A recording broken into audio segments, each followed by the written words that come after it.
후에 그는 다른 회사에 납품을 하는 운전기사로 취직했다는 소식을 접했다. 그는 대기업에 물건을 납품하는 운송기사지만 해상품질부서의 장들과 가까이 지내려 노력했다.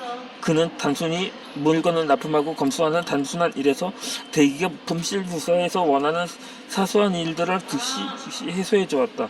한 번은 알루미늄 가공에 상당히 거친 부분이 남아있을 뿐 아니라 탭이 원활하게 들어가지 않았다. 난감한 상황이었다. 보통 예전 직원 같으면 다시 회사로 싣고 왔다. 하지만 후배는 죄송하다고 말하고 제게 해결해 줄 테니 한쪽 자리만 양해해 주면 고맙겠다고 말했다. 그는 즉시 공구를 가져와 품질에서 요구하는 대로 맞춰 주었다. 당연히 품질 담당자는 시간을 벌 수 있어서 상당히 만족했다. 이런 이유로 그는 대표님에게 신뢰를 얻기 시작했다. 비록 납품 운전기사지만 본인이 할 수 있는 최선의 노력을 다했다. 그는 품질부터 소속으로 평상시에는 납품 관련 업무로 운전을 하고 그 외에는 품질실에서 서로 업무를 주었다. 시간이 흐른 어느 날 품질 부서장이 사직하게 되었다. 임금 문제로 갑자기 사직하자 대표이사는 난감해졌다. 그런데 이 친구가 대표이사에게 당당히 말한다. 제가 3차원 측정기 다루는 법을 어깨너머로 배웠습니다. 현재 저의 제품들은 제가 할 줄 안다고 말했다. 이 말을 듣고 직접 가동 능력을 눈으로 본 대표이사는 다행이라고 말하며 맡아볼 것을 허락했다. 그는 약 300개의 품목을 검사했고 모르는 부분을 다른 곳에 물으며 자기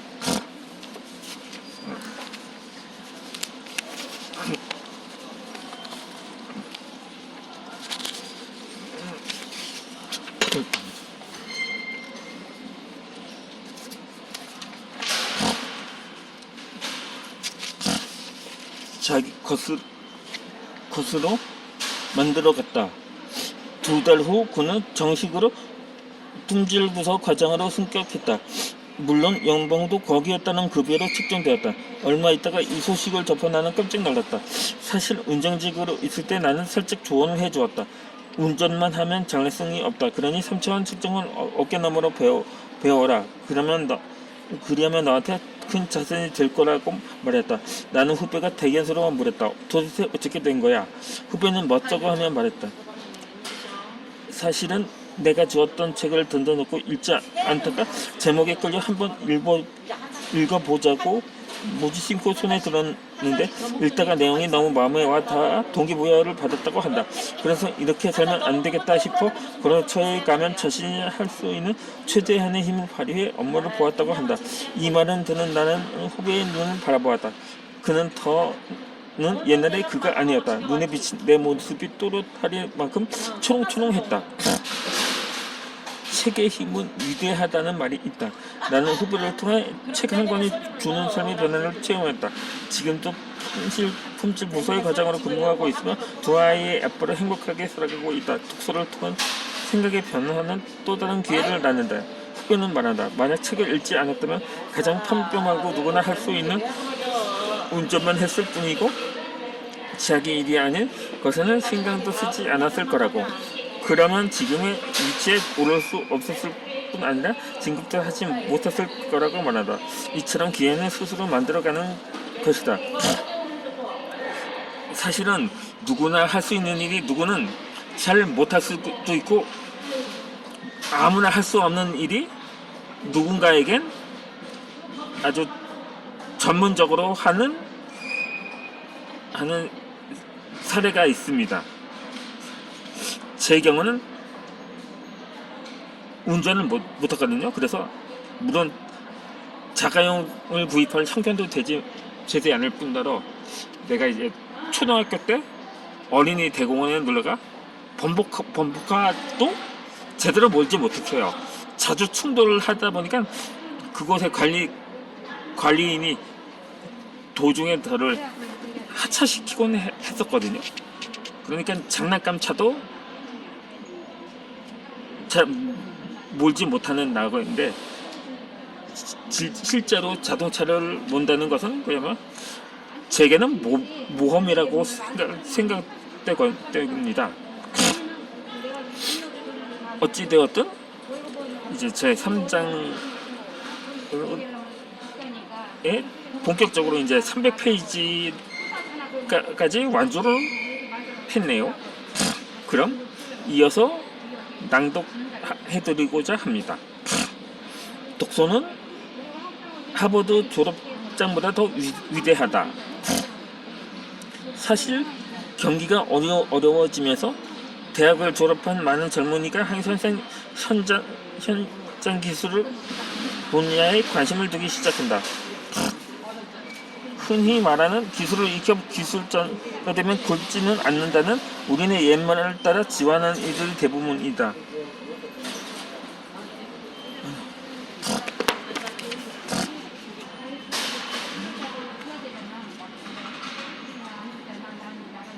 지원자 대부분은 4년제 대학에 인문계열이 많다.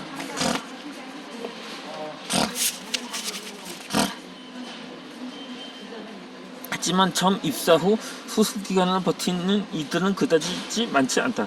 극복해야 할 장애와 성취할 목표가 없다면 우리는 인생에서 진정한 만족이나 행복을 찾을 수 없다고 맥스웰 몰츠가 말하듯이 지금 우리네 젊은이들은 좋은 학벌과 스펙을 가지고도 정작 본인의 목표가 무엇인지를 모른 채 막연히 취직이라는 관념에 매달린다. 우리 회사는 중소업체로 항공기 유통 및 생산 제조와 연구소를 두루 갖추고 있어 본인만 마음먹으면 어떤 방향이든지 항공 관련 문화에 다양한 경험을 쌓을 수 있는 장점이 있다.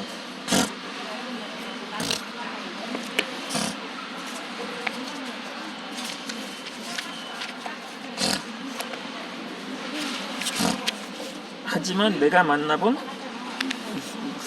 은지는 대학 졸업자의 대부분은 서두에서 말했듯이 책을 많이 접하지 않았다는 것을 입증하는 몇 가지 행동이 나타난다.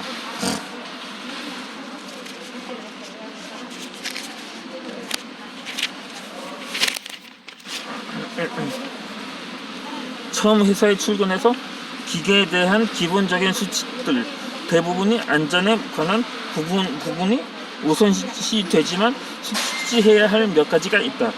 이들이 이과건 문과건 우리는 관심이 없다. 회사에 자며 일하겠다고 온 이상 일을 시켜야 한다. 처음엔 선배들의 행동을 따라해야 한다. 나는 처음 배우는 이들에게 노트를 주며 반드시 적고 또 적어서 퇴근 후에 자기 것으로 만들어야 한다고 강조한다. 이는 가장 쉬울 것 같지만 가장 어려운 일이며 자신의 열정을 가늠하는 기준이 되기도 한다. 지금껏 많은 이들은 노트를 회사에서 받은 후 제대로 활용하지 못하거나 적지 못한다. 이들은 적는 노트의 내용은 낙서에 불과하다. 어떨 때는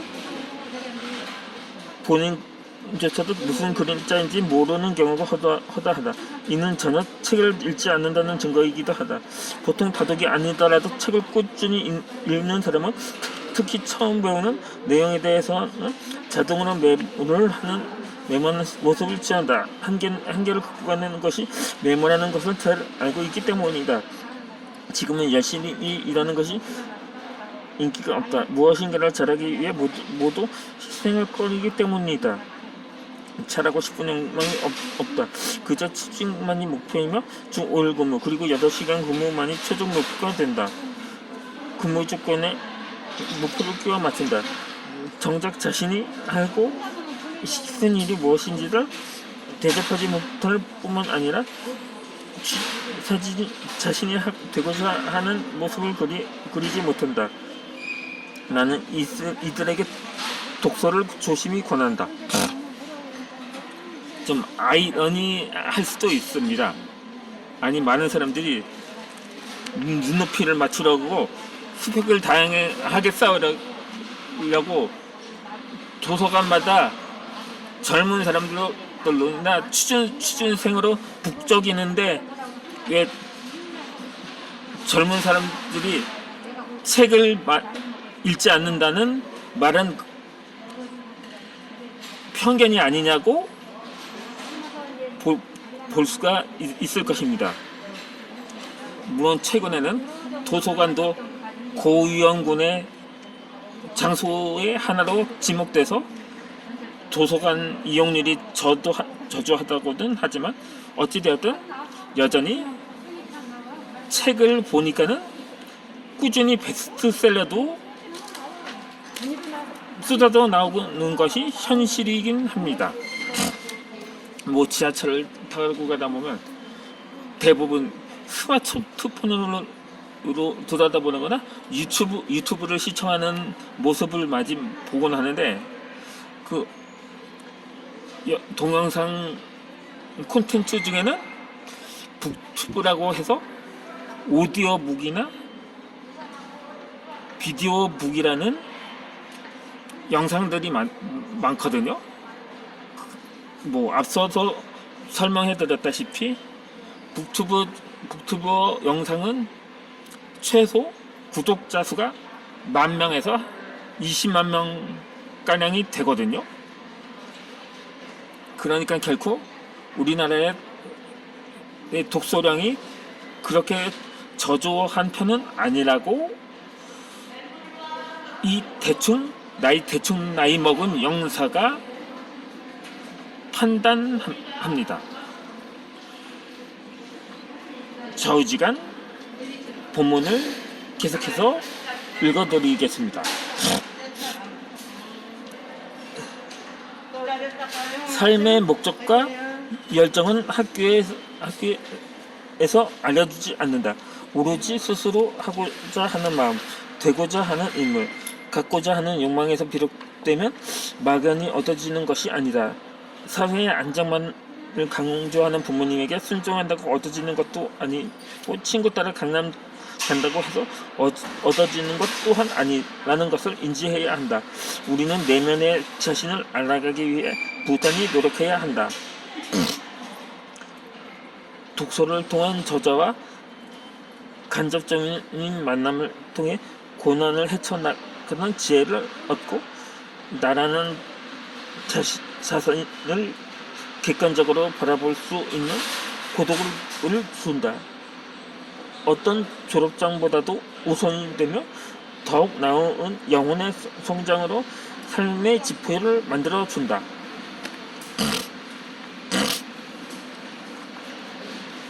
자기 일을 사랑하는 사람은 과연 몇이나 될까? 지금 내가 하는 일에 자부심을 느끼고 있을까? 지금 회사의 규모가 커지면서 기계도 새로 들여 제조업체의 틀을 갖춰 나가지만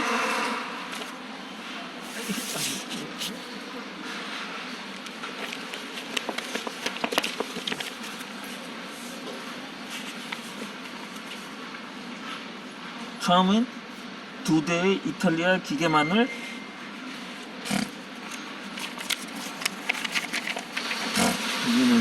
가지고 시작했다.